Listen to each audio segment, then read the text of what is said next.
오늘 본문 말씀 보니까 1절 말씀에 야고보 사도가 본문을 시작하면서 이렇게 기록하고 있습니다.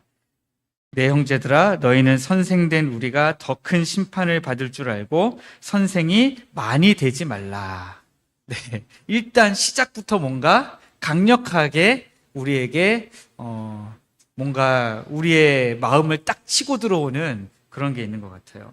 당시 초대교회 안에는 이 존경 그리고 권위 이런 것들 이제 얻고 싶으니까 우리가 뭐 이런 것들을 명예욕이라고도 이야기하고 권력욕이다라고도 이야기하지만 뭐 그렇게 욕이라는 말을 뒤에다 붙이지 않더라도 누구나 다 존경받고 싶고 누구나 다 어떤 일정한 권위를 가지고 싶어 하거든요.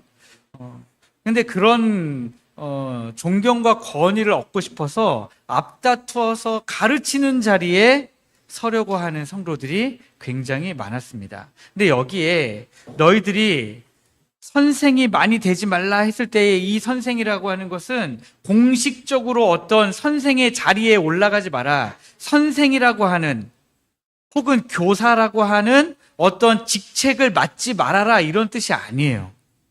여기 나오는 선생이 많이 되지 말라 하는 것은 있잖아요. 우리 잔소리도 많이 하고 그냥 내가 다른 사람의 이야기를 들으면 내가 뭔가 막 가르쳐줘야 될 것 같고 막 그런 욕구가 우리 안에 들어오잖아요. 그런 욕구가 우리 교회에서 제일 강한 사람이 누굴까요? 바로 저죠. 목사가 그렇죠. 듣기만 하면 성도들의 이야기를 듣기만 하고 아멘 하고 혹은 주여 하고 끝나는 게 아니라 그런데요 이렇게 한번 해보시죠 하고 뭐라도 계속 말하고 싶은 가장 강한 욕구를 느끼는 사람이 바로 접니다. 그런데 이 초대교회 안에는 그렇게 다른 사람들에게 훈수를 두고 교훈해주고 싶고 조언해주고 싶고 뭐라도 내가 말 한마디라도 더 하고 싶은 사람들이 굉장히 많았다는 거예요. 그런데 그렇게 다른 사람들에게 조언해주고 하고 싶었던 이유가 뭐냐? 그래야 내가 존경과 권위를 얻는다 생각한 거죠. 야고보가 이처럼 선생이 되는 것을 경계한 이유는 가르치는 자리에 선자의 언어가 가지는 그 말이 가지는 무게와 책임이 상상을 초월할 정도의 무게이기 때문에 그렇습니다. 남을 가르치는 그 선생의 입은 사람을 살릴 수도 있지만 잘못 사용되었을 때는 공동체 전체를 파탄에 빠뜨릴 수도 있습니다. 따라서 그 영향력만큼 하나님 앞에서 받게 될 심판 또한 훨씬 막중하다 하는 사실을 알아야 되는데 그것을 잘 알기가 너무 어렵다라고 하는 거예요. 오늘부터 4주 동안은요, 신앙의 실제와 적용이라고 하는 커다란 주제를 가지고 그 밑에서 이제 제가 여러 주제를 선택해서 함께 하나님의 말씀을 살펴보려고 하고 있습니다. 지난주까지는 웨스트민스터 소요리 문답을 가지고 했잖아요. 근데 이번부터는 4주 동안의 신앙의 실제와 적용입니다. 그래서 처음으로 제가 어떤 본문을 좀 선택하면 좋을까 하다가 이 야고보서 말씀을 함께 나누면 좋겠다 하는 생각을 하게 되었어요. 우리 안에 어떻게 하면 더 하나님의 은혜로 서로를 격려하고 서로를 사랑하는 말을 할 수 있을까 고민이 참 많이 되더라고요. 그래서 오늘 이 말씀을 통해서 우리가 좀 해답에 조금 다가가게 되는 그런 은혜가 있으면 좋겠습니다. 2절 말씀을 보니까 이렇게 기록하고 있어요. 우리는 다 실수가 많으니 만일 말에 실수가 없는 자라면 곧 온전한 사람이라 그랬습니다. 다 실수가 많은데 말에 실수가 없을 수가 있다 없다 어떤 겁니까 지금? 실수가 없을 수가 없다 하는 거예요. 그런데도 불구하고 우리는 어때요? 나는 말의 실수가 전혀 없는 사람인 것처럼 다른 사람의 말의 실수를 크게 만드는 경우가 많이 있죠. 반면에 어떤 분들은 내가 말의 실수가 너무 많다라고 하는 강박에서 너무 조심하느라고 오히려 말을 너무 안 해서 실수하는 경우가 있습니다. 여러분, 말을 해도 실수하고요, 안 해도 실수해요. 아니, 그러면 목사님 도대체 어떻게 하라는 겁니까? 말을 하라는 겁니까? 말라는 겁니까? 우리 이렇게 되죠. 제가 예전에 섬겼던 거제도에 있는 교회에 어떤 안수 집사님이 있었는데, 그 안수 집사님은 진짜 말을 한마디도 안 하시는 분이었어요. 그렇다고 아예 말을 못 하시는 분이냐? 그렇진 않아요. 이렇게 기도하러, 대표 기도하러 강대상에 올라오셔서는 또 기도를 잘 하세요. 그래서 그 아내 되시는 집사님에게 물어봤더니, 제 남편은요, 입에 거미줄이 쳐져 있는 것 같아요. 이러더라고요. 그때 저는 그 표현이 너무 재밌었어요. 그러면 입에 거미줄이 쳐져 있는 것 같은 그 안수 집사님은 실수를 안 했냐? 그분도 실수를 하시더라고요. 예. 왜 실수하냐? 설명이 너무 부족해서. 예. 설명이 너무 부족하면 실수합니다. 반면에 설명이 너무 많아도 실수해요. 그러면 목사님, 답 내려줬네요. 설명을 적당히 하면 되겠네요. 그죠, 여러분? 그런데 설명을 적당히 해도 문제가 생길 수 있어요. 왜요? 표현에 문제가 생길 수 있어요. 야, 이래도 문제, 저래도 문제. 도대체 어떻게 하라는 겁니까? 그러니까 우리는 다 말의 실수가 많을 수밖에 없는 그런 사람들인데, 우리가 이 말의 실수를 단순히 가벼운 해프닝으로 그냥 언젠가 한번 내가 저지른 실수 한 번으로 그냥 여기고 끝낼 거냐? 우리가 그렇게 보지 말고요. 우리 삶의 방향, 혹은 때로는 우리 공동체 전체를 흔들 수도 있는 그런 이 말에 대해서 좀 더 살펴보자 하는 거죠. 3절부터 6절까지 말씀을 보면 이 사도 야고보는 이 혀가 얼마나 대단한 파급력과 파괴력을 가지고 있는지 세 가지 비유적 말을 표현해서 설명하고 있습니다. 3절 말씀을 보니까 이 혀는 뭐예요? 우리가 말들의 입에 재갈 물리는 그 재갈로 표현하고 있어요. 아무리 거칠고 힘이 넘치는 말이라도 작은 재갈 하나를 딱 물리는 순간에 그 온몸을 마음대로 통제할 수 있어요. 물론 말이 말하는 건 아니잖아요. 그러나 그 말의 입에 재갈을 물리면 통제가 가능하다라는 거예요. 그것을 비유적으로 말하는 거죠. 우리의 작은 혀 하나가 몸 전체를 통제하고 삶의 모든 동작을 진두지휘할 수 있다. 입만 통제하면 그 삶을 송두리째 끌고 갈 수 있다. 그렇게 이야기하고 있는 겁니다. 4절에서는 뭐라고 비유하고 있습니까? 혀를 거대한 배를 움직이는 작은 키에 비유하고 있습니다. 아무리 크고 거센 광풍에 밀려가는 배라 할지라도 사공은 뭘 하고 있어요? 그 배 전체를 막 붙들고 움직이고 있는 게 아니라 키 하나만 움직이고 있어요. 키 하나를 움직여서 그 배를 그 풍랑 가운데서 통제하고 있다라는 거예요. 우리가 내뱉는 우리의 말 한마디가 우리 인생이라는 배의 향방과 운명이라는 말은 좀 그러네요. 우리 배의 향방과 우리가 어떤 삶을 살아갈 것이냐 하는 것을 결정짓는 그런 도구가 된다라고 하는 것입니다. 5절과 6절에서는 또 어떻게 비유하고 있습니까?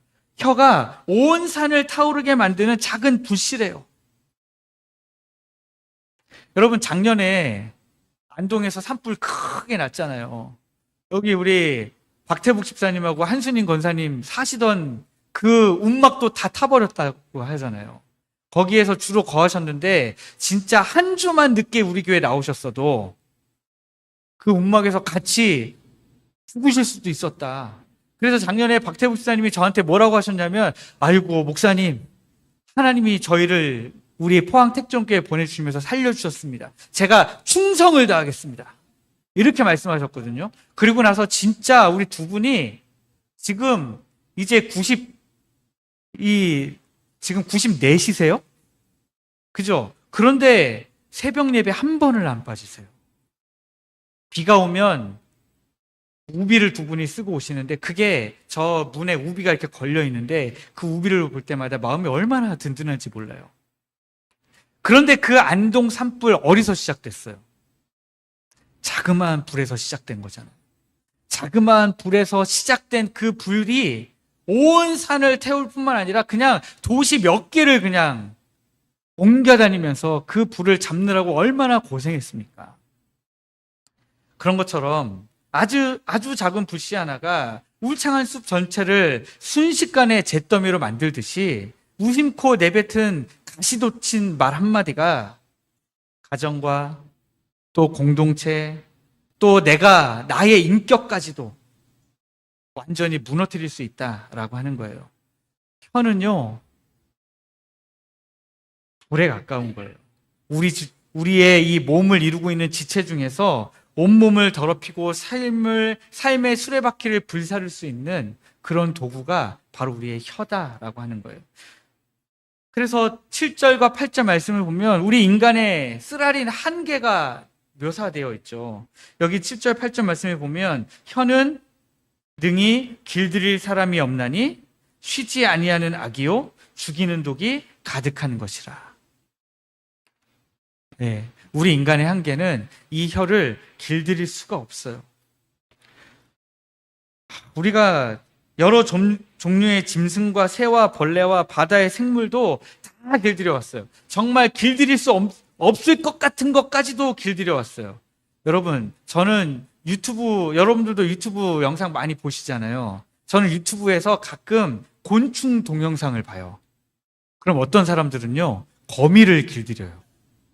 거미를 길들여서 그걸 핸들링이라고 하거든요. 손에다가 올려놓고 거미와 교감을 해요. 심지어 뭐도 길들이냐면요, 사마귀도 길들여요. 어떤 친구는 여러분 유튜브 찾아보시면 다 나와요. 나방도 길들여요.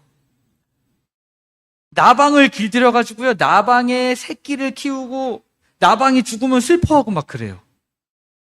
인간이 과연 길들일 수 없는 것이 있는가라는 생각이 저는 가끔 듭니다. 그런데 우리가 유일하게 길들일 수 없는 것 하나, 그게 바로 우리의 혀라는 거예요. 만물을 다 길들여 왔는데 타락한 인간의 혀만큼은 우리가 길들일 수 없다. 우리 인간의 한계인 거죠.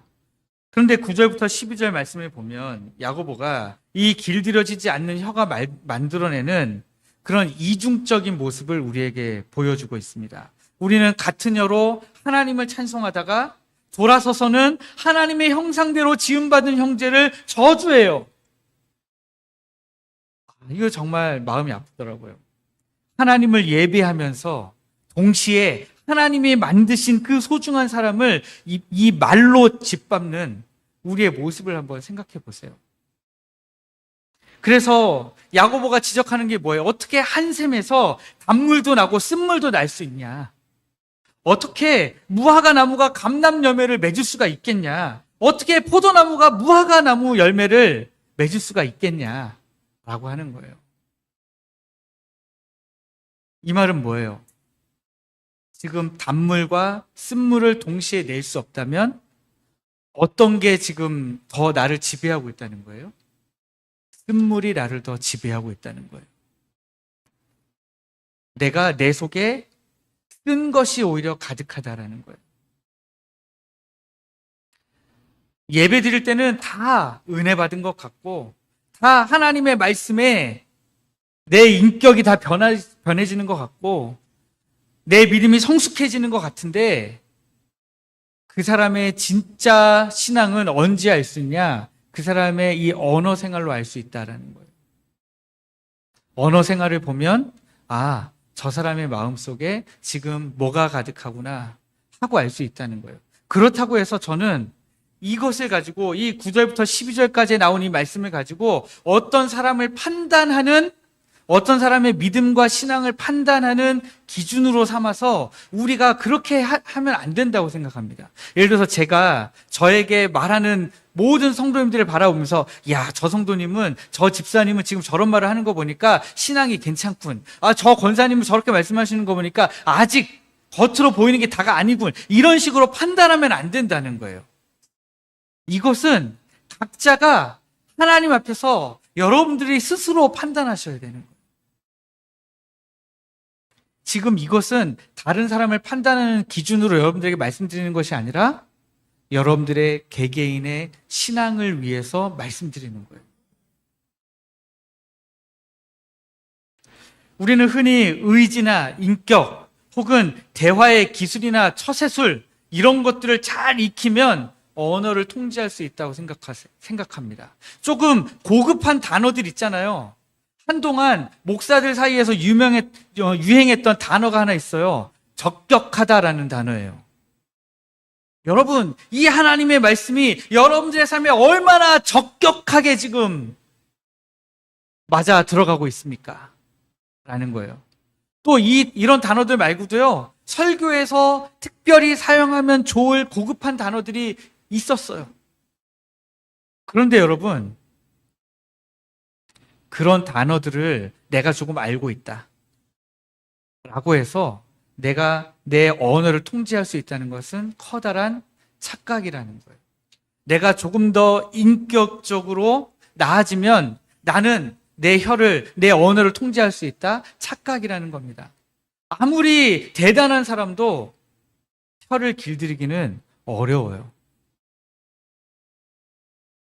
내가 이번에 이 약 물고 참아봐야지 결단하는데요, 결국 또다시 그게 언젠가는 튀어올라서 다른 사람을 상처 주는 말을 내뱉고 말아요.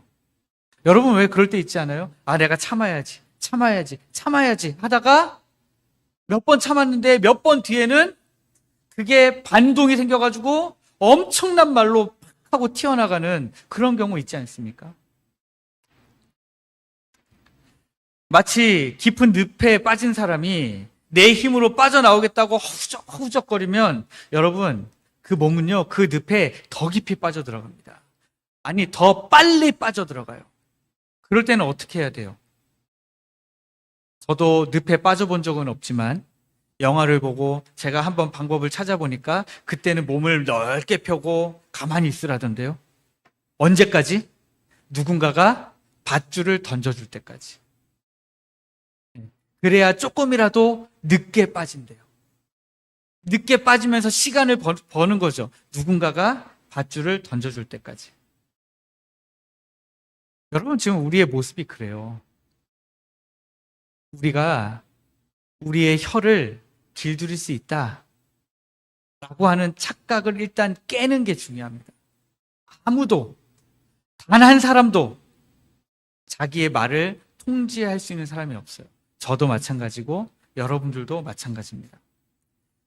그래서 이제 우리가 읽진 않았지만 13절로 넘어가면 이렇게 이야기해요. 너희 중에 지혜와 총명이 있는 자가 누구냐? 여러분들은 지혜와 총명이 있으십니까? 여기 이 지혜와 총명은 어떤 지혜와 총명입니까? 내 말을 다스릴 수 있는 지혜와 총명이에요. 근데 제가 지금 계속해서 강조드렸잖아요. 우리가 말을 통제할 수 있느냐? 통제할 수 있는 사람이 아무도 없다. 그러면 성경이 말하는 진짜 지혜자, 말을 통제할 수 있는 진짜 지혜자, 진짜 총명한 사람은 누구냐? 13절 말씀에 계속 보니까 그는 선행으로 말미암아 지혜의 온유함으로 그 행함을 보일지니라 이랬어요. 여기 보니까 선행으로 말미암아 지혜의 온유함으로 그랬습니다. 여기 여러분, 온유함이라고 하는 것은 여러분들 그냥 착한 사람 있잖아요. 누가 뭐라고 하든지 그냥 착하게 그냥 받아치지 않고 뭐라고 말해도 상처도 안 받는 것 같고 막 그런 사람들 있잖아요. 뭐 말 한마디를 내뱉어도 가시 없는 말을 하는 그런 사람이 있거든요. 그런 착함을 이야기하는 게 아니에요. 아까 말을 한번 생각해 보시면 말이 야생마가 막 뛰어다녀야 되는데 그 말에 이 재갈을 딱 물리고 줄을 딱 잡는 순간에 그 말이 통제가 되잖아요. 그런 것처럼 우리가 우리의 입에 통제되지 않는데 하나님 앞에서 내 입에 재갈 물리고 내가 통제가 되는 그것, 하나님께 내가 길들여지는 것을 여기에서는 온유함이라고 하는 것으로 표현한 겁니다. 하나님의 말씀으로 내 언어와 내 삶이 통제되는 것, 그것을 지금 여기서는 온유함이라고 표현한 거예요. 그러면 계속해서 말씀드렸지만 그럴 수 있는 사람이 없다라는 게 우리의 답인 거죠. 또 14절부터 16절까지 말씀을 보면 우리가 흔히 지혜라고 착각하는 게 얼마나 사실은 참된 지혜가 아닌가라고 하는 것을 폭로하고 있습니다. 마음속에 독한 시기와 다툼을 품은 채 지혜로운 척하는 것은 진리를 속이는 거짓에 불과하다는 거예요. 그래서 마음속에 독한 시기와 다툼이 있는데 겉으로는 뭘 해요? 자랑하고 있는 거예요. 내가 그것을 내지 않았어. 나는 착한 사람이야. 라고 하면서 진리를 속이려고 한다는 거예요. 이 진리는 누구예요? 예수 그리스도. 다시 말해서 하나님을 속이려고 한다는 거예요. 여러분, 우리의 이 신앙의 모습을 우리끼리는 속일 수 있을지도 몰라요. 교회에서는 믿음이 있는 것처럼 하고 집에 가서는 그렇지 않는 삶을 살 수도 있습니다. 그러나 우리가 하나님 앞에서는 속일 수 없잖아요.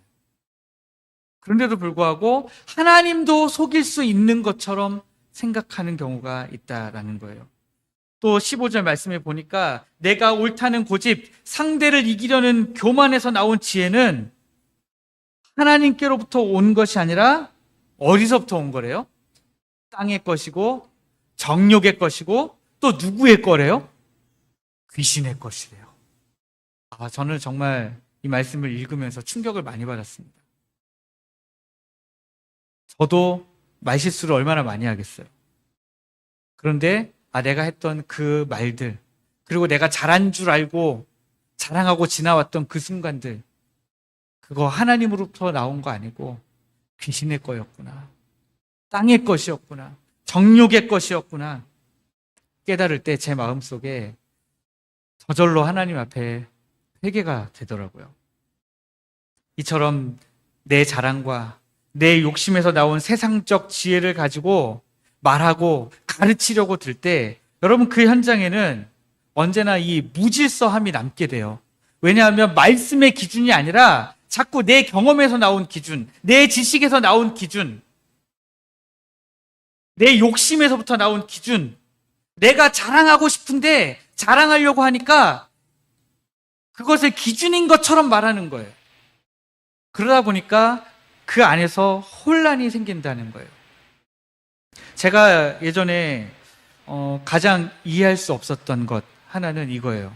예전에는 우리 교회도 지금 금요기도회 없지만 예전에는 금요기도회라고 안 하고 철야기도회라고 했잖아요.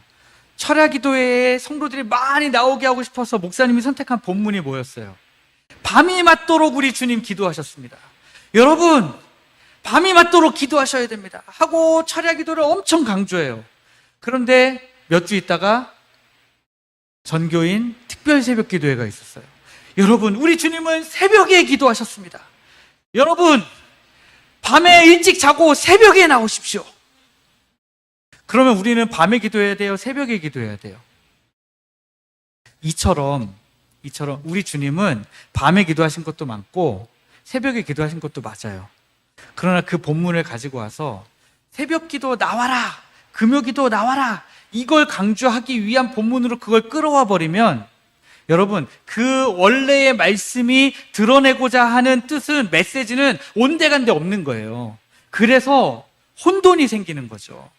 우리는 지금 이런 혼돈을 교회 안에서 많이 만들고 있다는 거예요. 내 기준과 내가 자랑하고 싶은 거, 내가 욕심 부리는 거, 그걸 마치 기준인 것처럼 말하려고 하다 보니까 원래 있던 하나님의 말씀의 기준을 내가 자꾸 무너뜨린다는 거예요.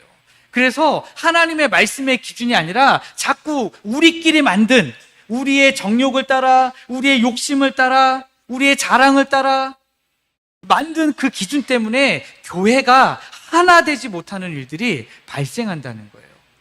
여러분, 동의하십니까?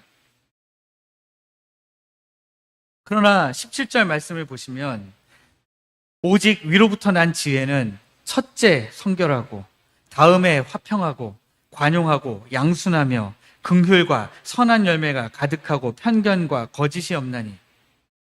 여기에 이 지혜는요, 말하는 지혜를 말하는 거예요.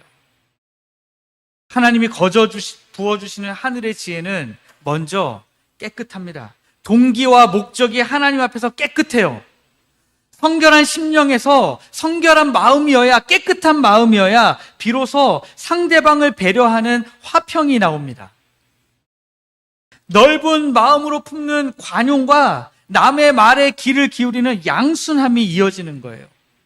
나아가서 불쌍히 여기는, 긍휼히 여기는 마음이 생기고 선한 열매가 그 말에 가득하게 되는 겁니다. 차별하는 편견이나 겉과 속이 다른 거짓이 없게 되는 거죠. 이게 어디에부터 오는 지혜가 있을 때 가능한 거예요? 위로부터 오는 지혜가 있을 때 가능하다는 거예요. 이 거룩한 성품과 언어의 열매는 내 의지나 도덕적인 결단으로 지어짜내는 것이 아닙니다. 내가 오늘부터 위로부터 난 지혜로 말해야 되겠다. 그렇게 해서 될 수 있는 게 아니라는 거예요. 내가 오늘부터 깨끗한 마음을 가지고 말해야 되겠다. 그렇게 해서 되는 게 아니라는 거예요. 위로부터 오는 지혜가 있어야 돼요. 그 위로부터 오는 지혜는 내가 갑자기 하나님으로부터 뺏어올 수 있는 것이 아닙니다. 내 결단으로 가져올 수 있는 게 아니에요. 하나님이 주셔야 되는 거예요. 오직 하늘의 하나님으로부터 위로부터 임하는 은혜를 이야기하는 겁니다.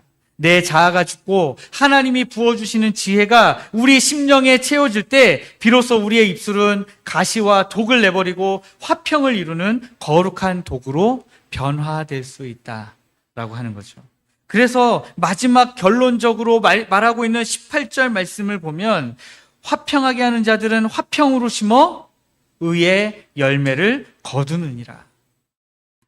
여기서 우리 성도가 걸어가야 할 길이 명확해지는 겁니다. 성도는 삶의 현장에서 날카로운 말로 이 다툼의 불씨를 지피는 사람이 아니라 모두가 비난하고 원망하는 바로 그 자리에서 따뜻한 격려와 용서의 말 한마디를 먼저 건네는 사람이 바로 성도라고 하는 거예요. 사람들이 무심코 버린 쓰레기가 쌓여서 악취가 나던 어떤 골목길이 있었습니다. 그 골목길에 배수구가 있는데요. 그 배수구 안에 사람들이 담배꽁초를 막 엄청 버려놨어요. 근데 요즘에 그 쓰레기를 줍는 사람이 있어요. 처음에는 이 사람이 유튜브 영상을 켜가지고 내가 이렇게 가서 쓰레기를 주웠습니다 하고 방송을 하기 시작했어요.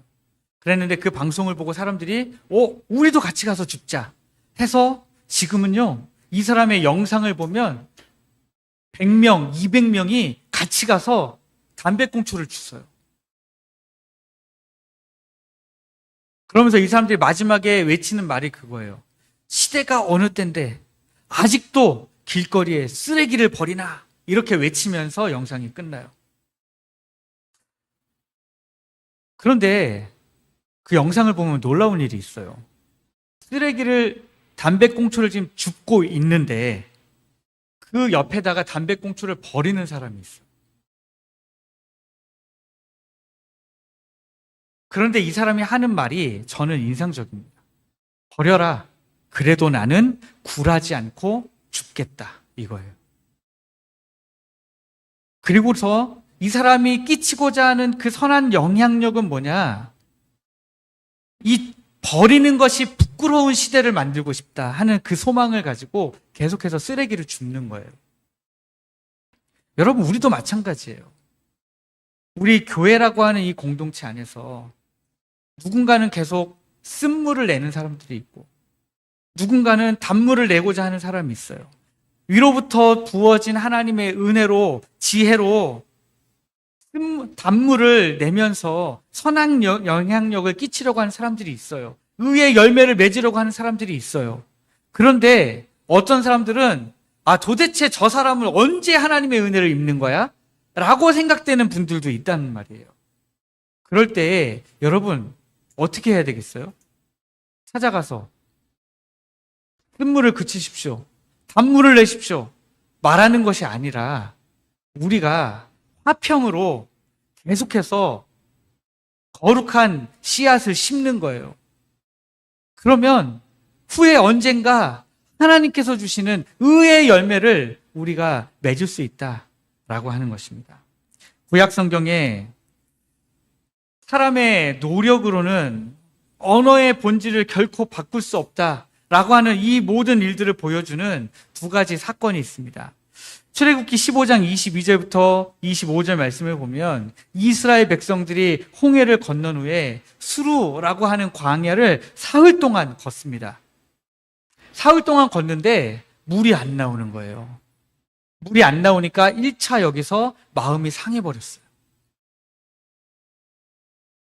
그리고 나서 겨우 마라라고 하는 곳에 이르러서 물을 얻게 되었어요. 여러분, 사흘 동안 물을 못 마시다가 물을 딱 찾았을 때 막 허겁지겁 달려가서 그 물을 마시지 않겠어요? 그런데 그 물을 딱 마셨는데 그 물이 써요. 너무 써요. 그러니까 물이 없어서 3일 동안 물 없이 걸을 동안에 이미 마음이 상했는데 겨우 발견한 그 마라의 물이 쓰다 보니까 정말 여기 가슴에 있던 것이 팍 폭발해가지고 하나님 앞에 원망하고 주먹을 쥐고 흔들고, 그때 모세가 이 백성들을 위해 하나님 앞에 기도하니까 어떻게 됐어요? 하나님이 한 나무를 지시하셔서 그 나무를 그 마라의 쓴물에 던지니까 물이 즉시 달아졌다. 성경이 그렇게 기록하고 있어요. 마라의 쓴물은 스스로 단물을 낼 수 없는 인간의 타락한 그 마음들을 보여주고 있어요. 그 쓴물에서 터져 나오는 쓴뿌리 같은 언어를 우리에게 보여주고 있습니다. 아무리 우물에 뭐 이것저것 첨가하고 이것저것 해가지고 물을 달게 만들고 싶어도 그럴 수 없었어요. 오직 하나님이 지시하시는 그 나무를 던져야만 가능했습니다. 그것이 바로 여러분, 우리 예수 그리스도의 십자가의 은혜 아니겠습니까? 예수 그리스도의 십자가 은혜로 오늘 우리가 위로부터 임하는 지혜를 받게 되는 것입니다. 그러면 우리가 화평으로 심어서 의의 열매를 거두는 그런 하나님의 백성된 삶을 살아가야 되는 거죠. 또 이사야서 6장 1절부터 7절까지 말씀을 보면 우시야 왕이 죽던 해에 이사야 선지자가 성전에 들어갔다가 높이 들린 보좌에 앉으신 거룩하신 하나님의 그 환상을 보게 됩니다. 그때 스랍 천사들이 그 하나님 곁에 서서 거룩하다, 거룩하다 하고 그 하나님의 그 거룩하신 보좌를 막 찬양해요.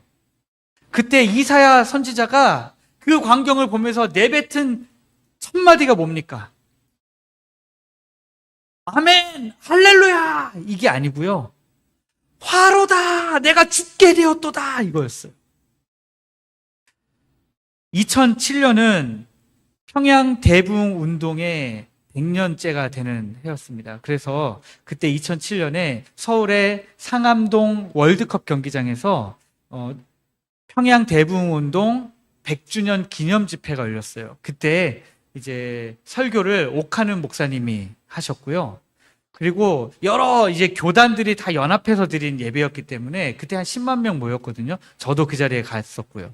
그런데 그때 이제 여러 기도 순서를 맡으신 다양한 주제로 각 교단의 목사님들이 나오셔가지고 기도를 막 하셨는데, 그때 제 인상에 깊게 남은 목사님 한 분이 그때 당시에는 강남교회 서울 노량진의 강남교회라고 하는 곳을 담임하고 계셨고, 지금은 삼일교회를 담임하고 계신, 이제 곧 은퇴하시는 송태근 목사님이셨어요. 송태근 목사님은 이미 맡으셨던 기도의 제목이 뭐였냐면 우리 죄를 회개하는 그런 기도 제목이었어요. 회개하는 거죠. 근데 저는 왜 인상 깊었냐면 송태근 목사님이 그 10만 명이 모여있는 그 강대상이 딱 올라오시자마자 거두절미하고 화로다, 화로다 5번을 외치셨습니다. 그때 제 마음속에 정말 큰일 났다. 그때 제가 그 화로다 하는데 눈물이 막 나더라고요. 저는 이 이사야 선지자의 이 화로다, 나여 망하게 되었도다 하는 이 고백이 정말 남일 같지가 않은 거예요.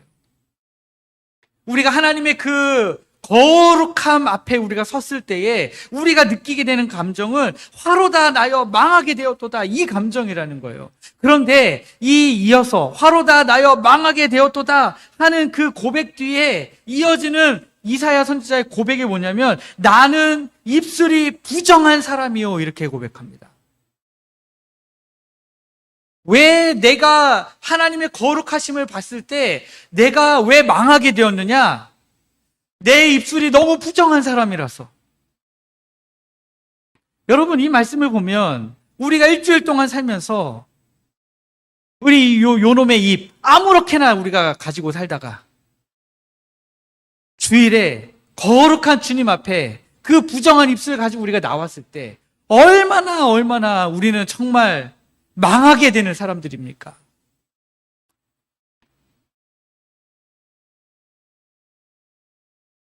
그러므로 여러분 오늘 우리가 화평으로 심어 의의 열매를 거두기 위해서는 하늘로부터 오는 지혜가 필요하고 은혜가 필요한데 그 은혜가 이제부터 앞으로 우리가 받아야 될 은혜가 아니라 이미 우리가 그 은혜를 받았어요.